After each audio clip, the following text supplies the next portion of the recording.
What's going on, everyone? Welcome to the latest episode of Can I Kick It FC, brought to you by 2 Cents FC. This is your host, as always, Elliot Barr, and is joining me is the guy that has Instagram, Twitter rocking with some of the funniest videos out there. It's Mr. Elijah.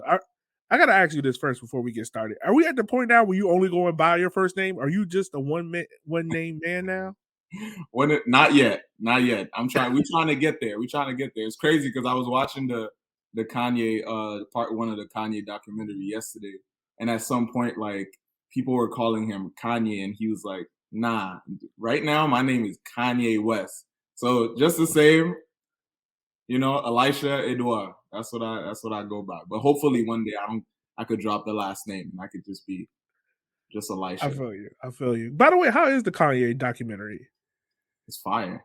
It It's is. fire. I mean, for me, it's like I'm a little biased because I'm a huge Kanye fan. Yeah. So I might be, what I'm saying? To me, it's just like, yo, anything Kanye is like, yo, it's fire. But I think a lot of people just in terms of like if you're someone who's grinding and you're looking for an extra bit of motivation, that can definitely be that type of content because everybody sees the end result of Kanye, but didn't see like kind of the underground, the start of how he came to be, and how he transitioned from being a producer to a rapper and stuff like that. So yeah, it gives you a good perspective and to kind of be like, wow, like, oh, maybe I'm tripping on my process. Maybe I just need to be a little more patient and be persistent. So Yeah.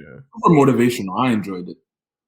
Well, yeah, man. Well, definitely. Well, speaking about motivation, man, what motivated you to start doing the whole Instagram videos? For those who don't know, Elijah, correct me if I'm wrong, works with Bleacher Report and Black Arrow, and you have a lot of hilarious videos about like transfer windows and different clubs' perspective on things.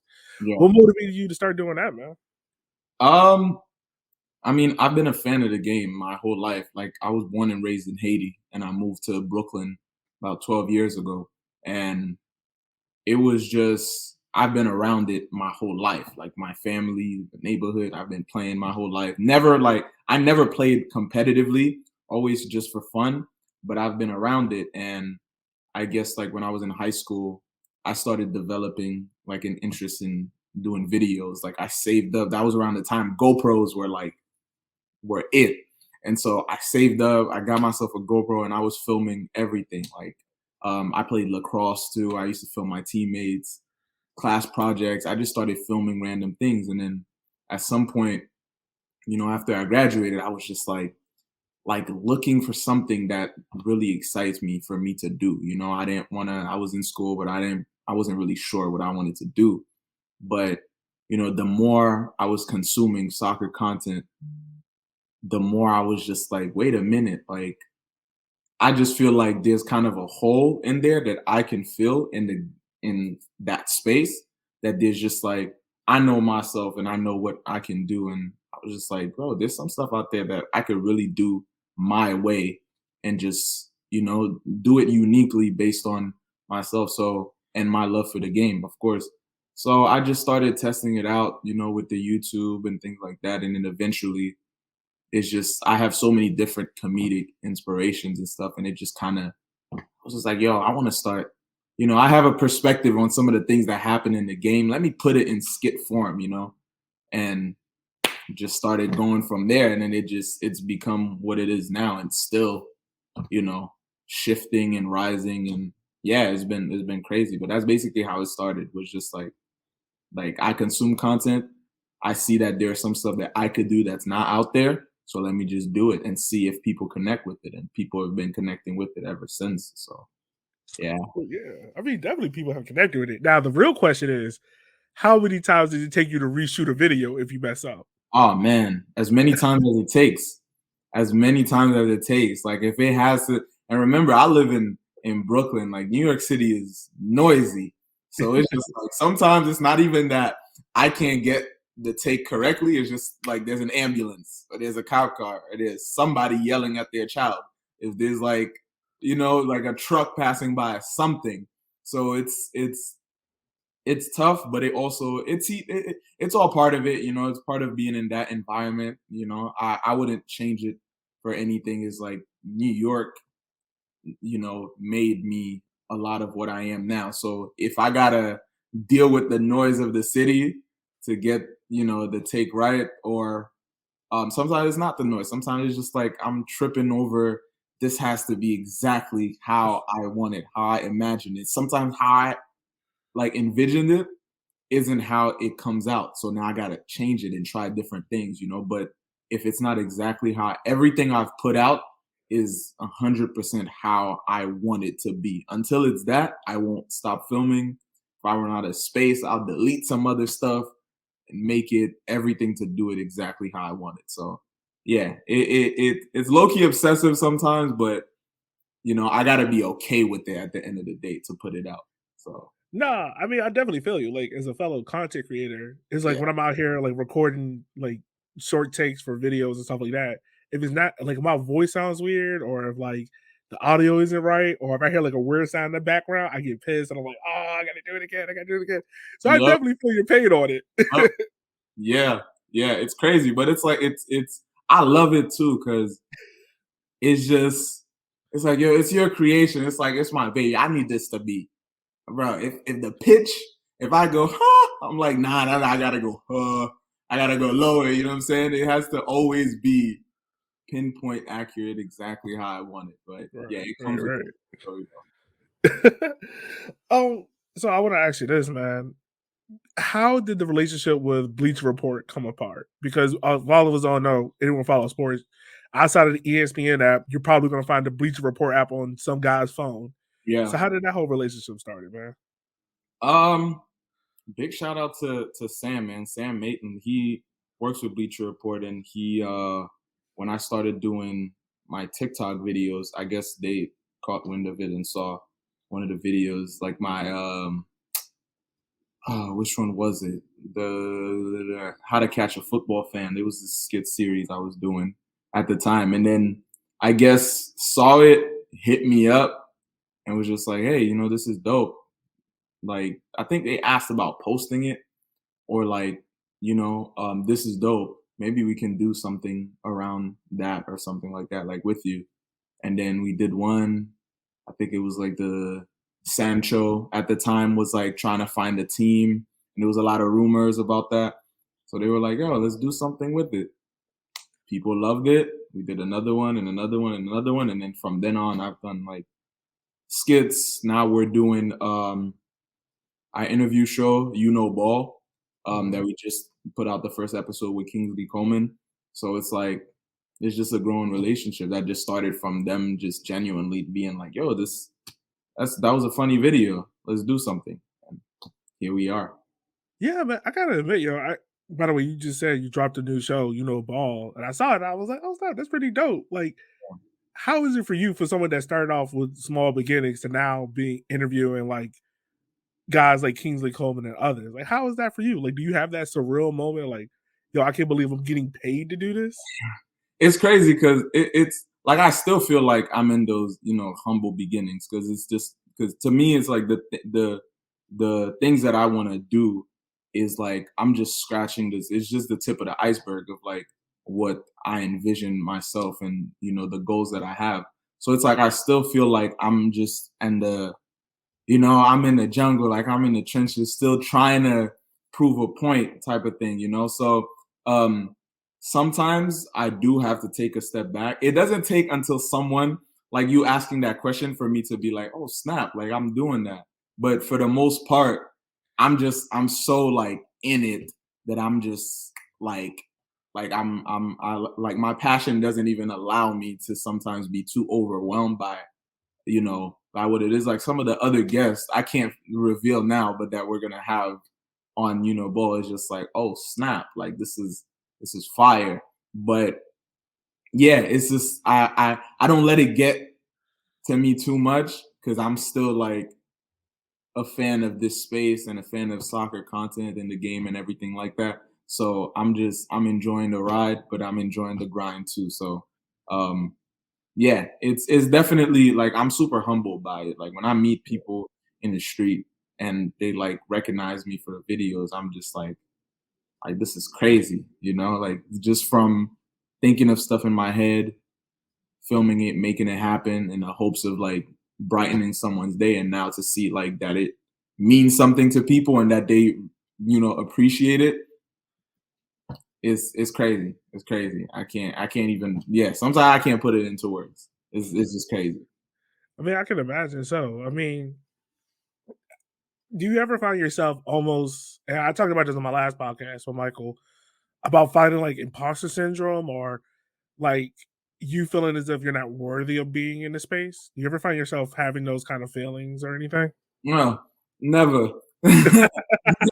I'm adamant. Sometimes I tell people that too. I like to, because I've had this conversation with people who do feel like that, and I've said that I was like everything I'm doing is super intentional. Like there's no accident at all because I've spent like a lot of time intensely like envisioning this, manifesting it, not just sitting down and wishfully thinking it. It's like putting in the work and like drawing it out in specifics as to I'm gonna do this, this, this. This is gonna lead me to this.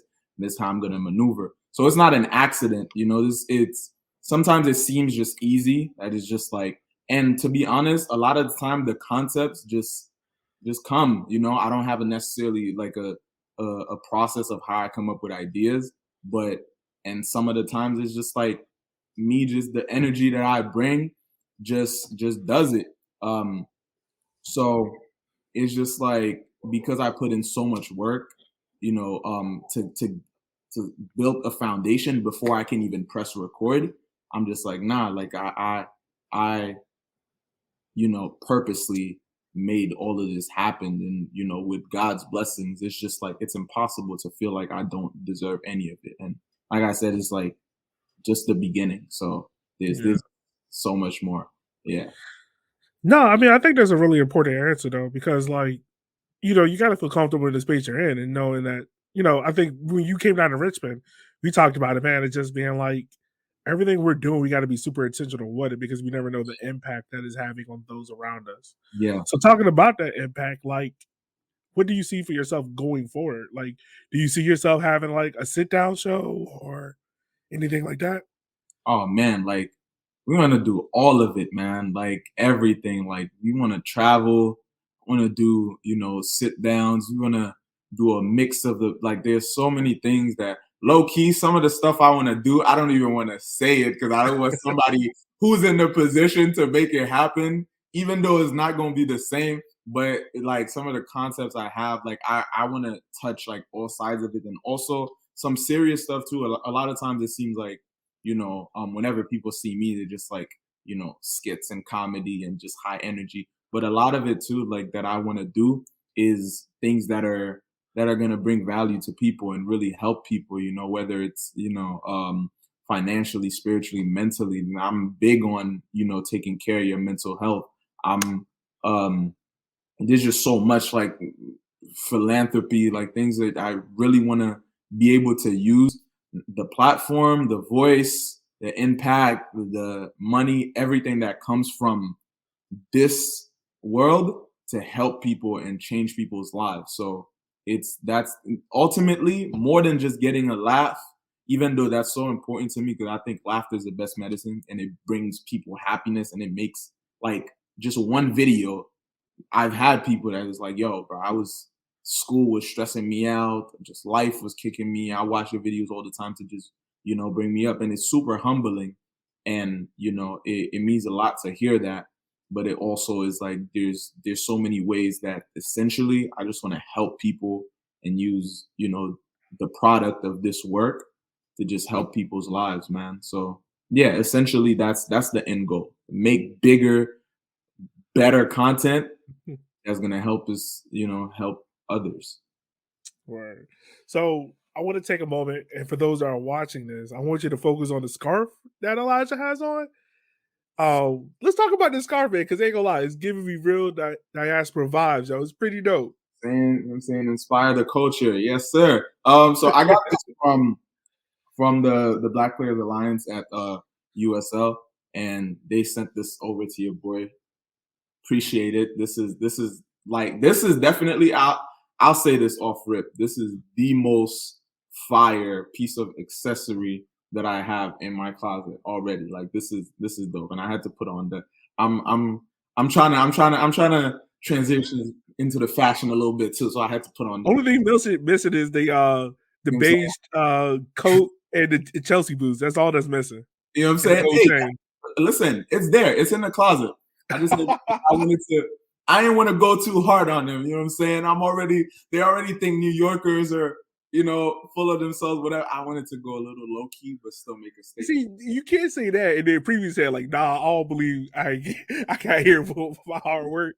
You gotta believe all the too. If you go New York, you gotta go 100% New York. Got to go all out, all out, or nothing at all. But Right. no, I appreciate it, man, and I love that there's even organizations like that, like the BPC and the MLS and the Black Players Alliance. It's like, Hey, this is Elliot. Sorry to interrupt the pod that you're enjoying right now. Promise we'll get back to it as quick as possible. But I just want to say thank you guys for taking the time for listening to this episode. If you want to support us further, you can do so by following us on Instagram at Can I Kick It FC and on Twitter at CIKIFC. Again, you can follow us on Twitter at Can I Kick It FC and also on Twitter at CIKIFC. Thanks. I'll let you guys later. like we need voices on the inside. I think for so long I've seen in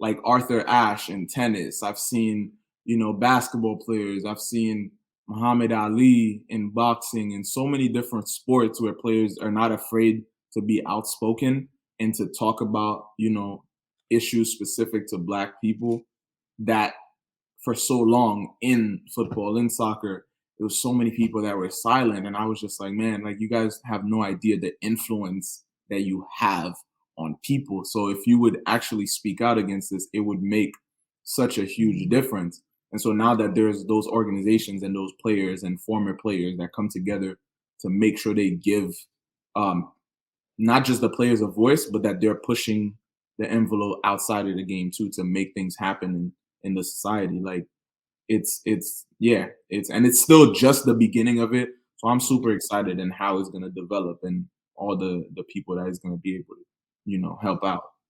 Yeah, no, it was I kind of always market it up to like the Black soccer media boom that kind of happened right Yeah, in the middle of the pandemic because there's like you always had Black Arrow all around, but then you started to see For the Culture and Two Cents and Can I Kick It, and then yeah.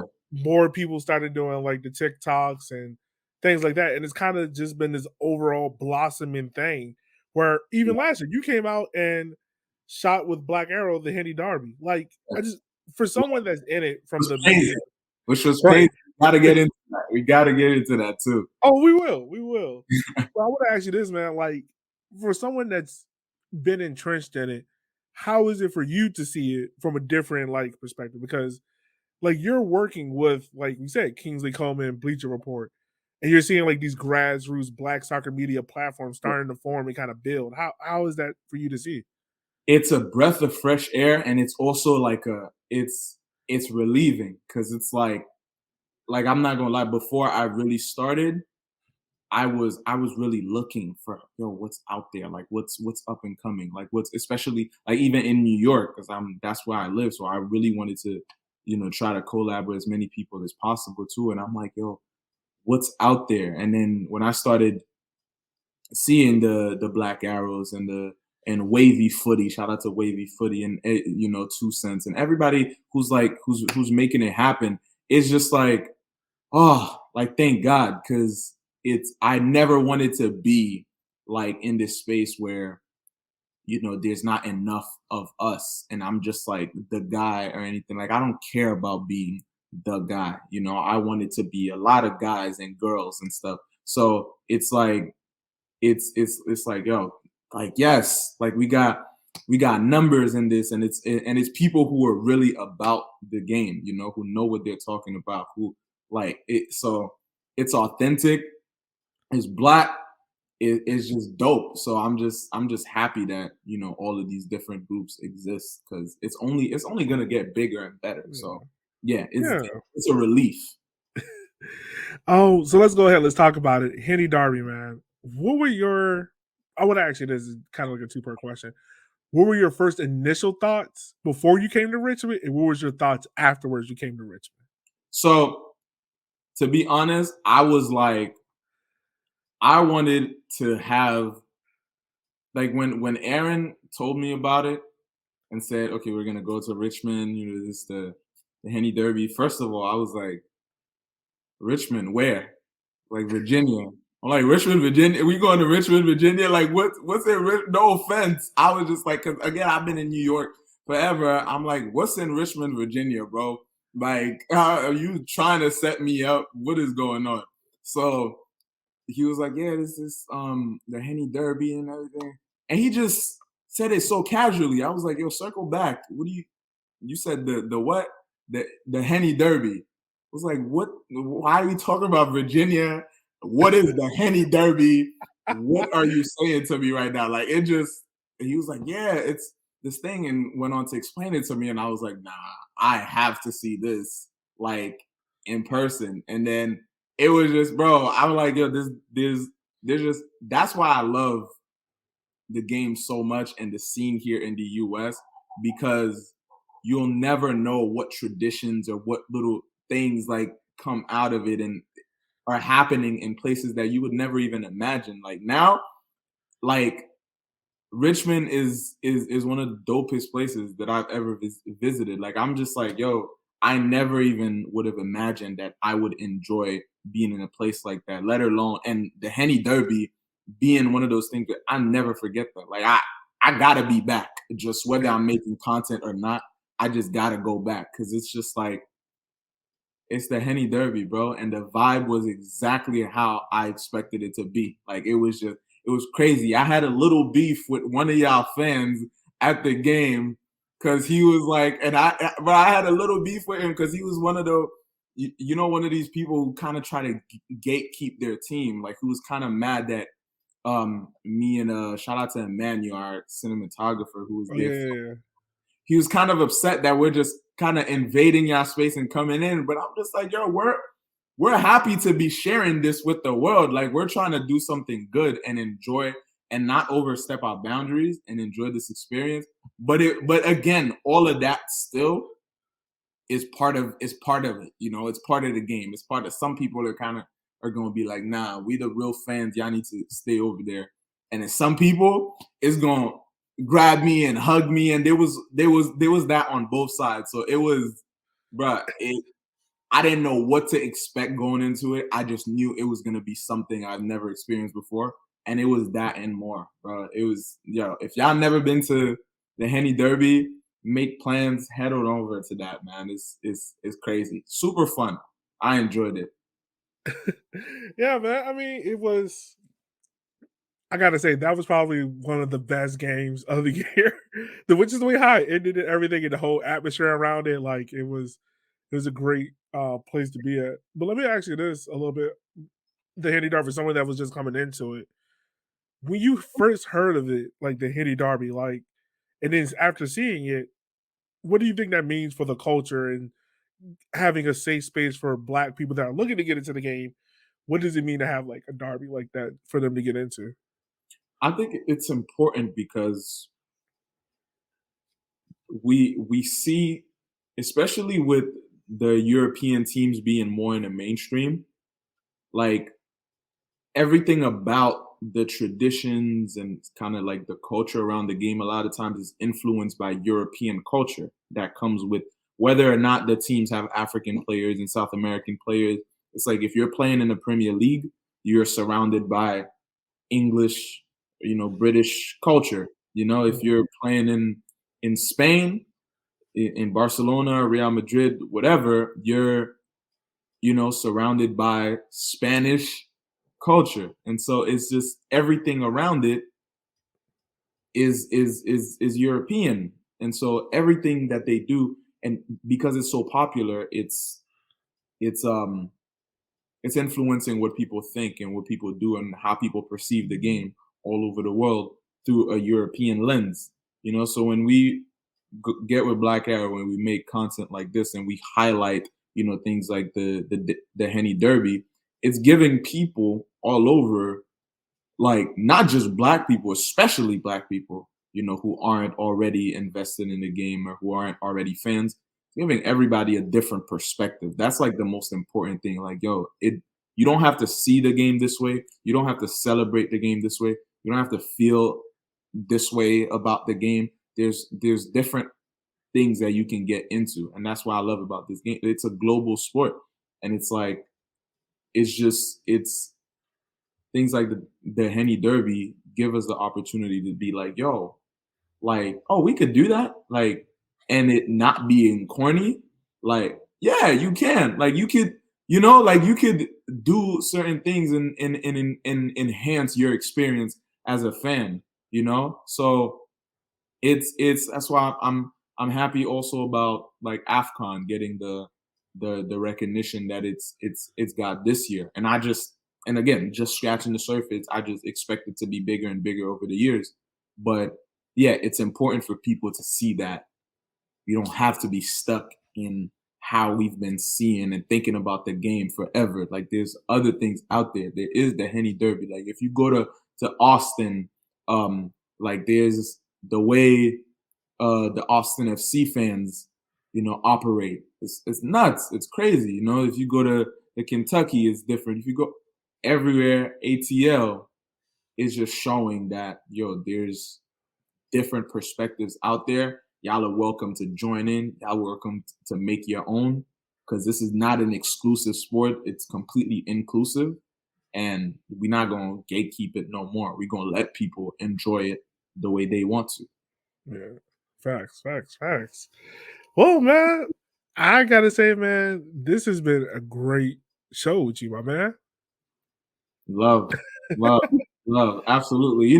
We always got to tap in, man. Elliot, when I was at the game, I remember this. I got to share this with the people. If y'all think this man is not 200% locked in, like, I'm at the game, and again, it's really hard sometimes to be fully invested in like a game when you're, or what's actually happening on the pitch when you're trying to make content. Like, there has to be a balance. You got to catch this, you got to catch that, you got to redo this, you got to, there's lines, there's a script, there's things like that. Sometimes it's just free flowing, but still you're making content. But it's like the fans, like Elliot, at some point, we trying to get this shot, we trying to, do this, and Elliot is on the game, like, yeah, like, what do you want? Oh, yeah, you could do it. And then going right back. And I'm like, yo, this man is 200.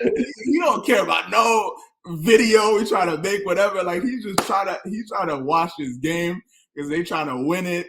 You know what I'm saying? And I love it, bro, because it's like, it's authentic. It's like, it's real. And that's exactly the type of people like we need in this space. So, yeah, don't ever think this man is out here just talking to y'all and stuff. Like, he's really out there in the stands going nuts for his team. Yo, it's crazy. All of that stuff that, bro, I'll always remember about it. That's why, bro, anytime we gotta do some more stuff, man. We gotta. Of course, man. Of course. But man, where can everyone reach you out at, support you, follow you at, man? Man, every platform, Twitter, Instagram, at ELISCHA EDOUARD, Elischa Edouard. All platforms, man. Tap in, goal on YouTube. Hey, man, holla at your boy. Talk to me nice. New York, Brooklyn, Haiti, all that. We coming bigger and better. We doing more content, more work, more football, more fun, more fashion, more everything. Word. Well, as always, listeners, you can support the show on Twitter and on Instagram at Can I Kick It FC. We always want to say thank you for taking the time out of your day for supporting our podcast, because without you, we wouldn't be able to do this. Be easy, be safe. We'll holler at you guys.